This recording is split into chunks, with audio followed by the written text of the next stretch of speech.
मित्रांनो, अशोक लेलँडची काऊल व्हर्जन भरपूर फेमस आहे अख्ख्या भारतामध्ये। यांनी जर पाहिलं तर इथे 45-25 आता लॉन्च केलेला, आधी हा 41-25 होता, बट याची 4 टनने जो पेलोड आहे तो वाढलेला आहे।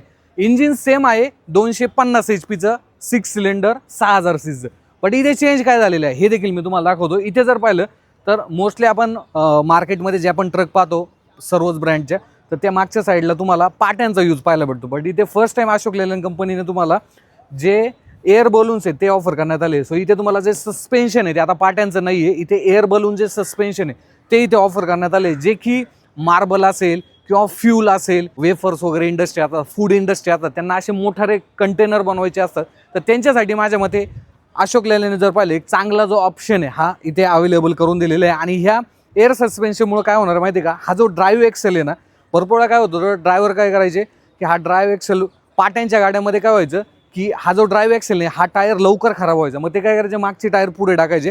बट इथे जर पाहिले एअर सस्पेन्शन आल्यामुळे ओव्हरऑल तुमच्या गाडीची स्टेबिलिटी असेल, जो रोडवरचा परफॉर्मन्स आहे तो स्मूथ होणार आहे। जवळपास 2.5 ते 3 लाख रुपयांनी या गाड्यांच्या ज्या किमती आहेत त्या देखील वाढलेल्या आहेत। आणि काऊल व्हर्जनचं अशोक लेलँडचा एक खास वैशिष्ट्य म्हणजे टाटाचा जो काऊल व्हर्जन आहे तो इथूनच एंड होतो, बट हा जर पाहिला हा पूर्णपणे इथपर्यंत देतात।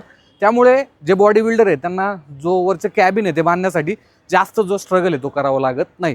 सो कशी वाटली ही माहिती मला कमेंटमध्ये सांगा। ह्या गाड्यांचे प्राइसिंग अजून आलेले नाही आहेत, प्राइसिंग तुम्हाला अशोक लेलँडच्या शोरूममध्ये जाऊन नक्कीच तुम्ही माहिती करून घेऊ शकता।